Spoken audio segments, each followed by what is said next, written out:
کرنے اس کے بدلے میں 1,00,000 روپے زید کو سود کی رقم دی. زید اس 1,00,000 روپے سے جو کچھ بھی بنائے گا وہ حرام در حرام در حرام ہے. چاہے گھر بنائے, چاہے گاڑی بنائے, اس گاڑی میں بیٹھنا جائز نہیں, اس گھر میں رہنا جائز نہیں, کیونکہ یہ کس سے بنایا ہے؟ سود کی رقم سے. 1 کروڑ قرضہ دیا اور 1,00,000 سود لیا. جب آپ مورگیج پہ گھر لیتے ہو تو بینک سے سود لیتے نہیں ہو بلکہ سود بینک کو دیتے ہو, تو حرام لے نہیں رہے, حرام دے رہے ہو. تو بینک کا جو پروفٹ ہوتا ہے وہ ٹوٹلی حرام در حرام در حرام ہے.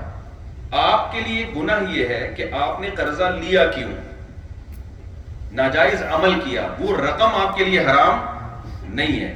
سمجھ رہے کہ نہیں سمجھ رہے؟ یہی وجہ ہے کہ مورگیج پہ جن لوگوں نے گھر لے لیا, گناہ کا کام کیا, مگر وہ گھر حرام نہیں ہو جاتا, اس میں رہنا حرام نہیں ہے, کیونکہ حرام رقم لی نہیں ہے, حرام رقم آپ نے دی ہے. گناہ اس کا ہو رہا ہے کہ سودی ایگریمنٹ کیوں کیا آپ نے, کیونکہ نبی صلی اللہ علیہ وسلم نے فرمایا سود کی وجہ سے 4 آدمیوں پر لعنت ہوتی ہے: سود لینے والا, سود دینے والا, سودی لین دین پر گواہ بننے والا, اور سودی معاملے کو لکھنے والا. تو آپ نے تو باقاعدہ سودی ایگریمنٹ کیا ہے بینک سے, تو یہ حرام ہے, گناہ ہے. جنہوں نے کیا توبہ استغفار کریں. اب توبہ کے علاوہ ان کے پاس اور کوئی, یعنی اب گھر واپس کرنا ضروری نہیں ہے, کیونکہ اب لے لیا, جو ہو گیا ہو گیا. رہا یہ مسئلہ کہ سودی لون لینا ضرورت کے وقت جائز ہے یا نہیں ہے. سود لینا تو کسی بھی ضرورت سے حلال نہیں ہے, خوب سمجھ لیں. لیکن سودی لون لینا, اگر حلال طریقے سے آپ کو کوئی لون دینے کے لیے تیار نہیں ہے تو اپنی بیسک بنیادی ضرورت کے لیے سودی لون لینا جائز ہے. اصولی طور پر مسئلہ یہی ہے. سمجھتے ہیں کہ نہیں سمجھتے؟ یہاں تک کلیئر ہو گئی بات. بیسک ضرورت کے لیے گھر, سودی قرضہ آپ لے سکتے ہیں. اب گھر بیسک ضرورت ہے, اس میں بھی کوئی اختلاف نہیں ہے. روڈ پہ تو نہیں سو سکتے نا بھائی, گھر بھی بیسک ضرورت ہے. اب گھر چونکہ بیسک ضرورت ہے, اس لیے بعض اسلامک اسکالرز نے یہ فتویٰ دینا شروع کر دیا کہ بھائی مورگیج پہ 1 گھر لینا جائز ہے. سمجھ رہے ہیں؟ بعض اسلامک اسکالر نے فتویٰ دیا کہ بھائی مورگیج پہ 1 گھر لینا جائز ہے کیونکہ گھر بیسک ضرورت ہے. ان اسکالر سے ایک تھوڑی سی مسٹیک ہوئی ہے. وہ مسٹیک یہ ہے, ہم یہ مانتے ہیں کہ گھر بنیادی ضرورتوں میں سے ہے, لیکن ذاتی گھر ہونا انسان کی بنیادی ضرورتوں میں سے نہیں ہے. اگر کوئی کرائے کے گھر پہ رہ سکتا ہے تو بھائی اس کی بیسک ضرورت پوری ہو گئی ہے. اب ذاتی ہونا یہ غریبی ہے, غریبیوں کے لیے اجازت نہیں ہوتی حرام کی. نہیں, دوبارہ سے اب اپنے طریقے سے سمجھاتا ہوں, جاوید نہاری سے سمجھاؤں گا اب میں, اب آئے گا سمجھ میں. آپ گئے نلی نہاری, دہلی نہاری, یہ جاوید نہاری کراچی کے جو لوگ ہیں ان کے سمجھ میں آئے گی مثال. آپ کھانے کے لیے گئے, آپ نے پیسے دیے, آپ کو اس نے پلیٹ لا کے پکڑا دی, آپ کو بھوک لگ رہی تھی, چوہے پیٹ میں بلبلا رہے تھے, آپ نے پھوڑ دی طبیعت سے نا. ایک گریوی بھی لازمی حصہ ہے اس کا, آپ نے کہا چلو بھائی ایک گریوی بھی ہو گئی.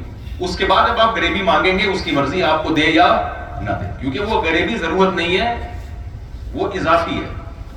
تو گھر کا ہونا بنیادی ضرورت ہے, ذاتی ہونا یہ کیا ہے؟ گریوی ہے.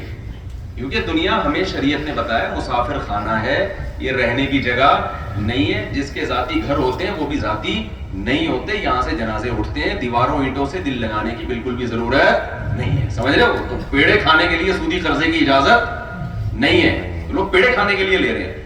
اچھا, انسان سفر کرتا ہے, لوگوں سے ملتا ہے تو اس کو تجربوں میں اضافہ ہوتا ہے. ایک صاحب مجھ سے ملے, انہوں نے کہا کہ میرے 6 یا 7 بچے ہیں, تو مجھے کوئی کرائے پہ بھی گھر دینے کے لیے تیار نہیں ہے, کرائے پہ گھر دینے کے لیے تیار نہیں ہے. تو اگر کسی کی کہ افراد گھر کے زیادہ ہوں, کوئی رینٹ پہ گھر دیتا ہے یا دیتا ہی نہیں ہے, دیتا ہے تو تنگ بہت کرتا ہے, تو اس کے لیے پھر مورگیج پہ 1 گھر لینے کی اجازت ہوگی, کیونکہ رینٹ پہ بھی نہیں مل سکتا. تو اس لیے کرائے پہ جب تک آپ رہ سکتے ہو بھائی, آپ کو مورگیج پہ نہیں آپ لون لے سکتے. اور ویسے بھی دیکھو, اپنے آپ کو اس سوسائٹی میں ڈھالنے کے بجائے اس کے کہ جو یہ کر رہے ہیں آپ بھی وہی کرو, تو آپ کو تو چاہیے کہ آپ اپنے بیریئر ہونا چاہیے نا بھائی, یہ اسلام کے حدود ہیں, ہم نے ان حدود کو کراس نہیں کرنا ہے. جو لوگ 40-50 سال پہلے یہاں آئے تھے, حلال کتنا مشکل تھا ان کے لیے, انہوں نے قربانیاں دی. انہوں نے یہ نہیں کہا کہ یار ایکچولی چونکہ حلال مرغی ملتی نہیں ہے تو چلو کتا ہی کھا لو, ٹھیک ہے نا, بلے کھا لو بیٹھ کے, پروٹین تو سیم ہوتے ہیں بلکہ شاید بلی میں زیادہ ہوتے ہوں گے. انہوں نے قربانی دی, نہیں بھائی ہم دال پہ گزارا کر لیں گے, ہم جو ہے وہ سبزیوں پہ گزارا کر لیں گے. ہوتے ہوتے اتنی بڑی تعداد حلال حلال حلال کہ گوروں نے حلال ذبیحے کھول دی ہے. صحیح ہے نا. تو آپ لوگ بھی جب اسلامک فائنینس کی طرف آؤ گے, بڑی تعداد میں لوگ آئیں گے, بھائی ہم ایسے گھر نہیں لیتے, ہمیں اسلامک فائنینس چاہیے, تو آہستہ آہستہ گورے خود اسلامک فائنینس کے ادارے بنائیں گے. ضرورت ایجاد کی ماں ہے. تو اس ماحول میں ڈھلنے کے بجائے آپ شریعت کی حدود پر قائم رہیں تاکہ یہ لوگ آپ کی طرف آئیں, نہ کہ یہ آپ ان کی طرف جائیں. چلے جی.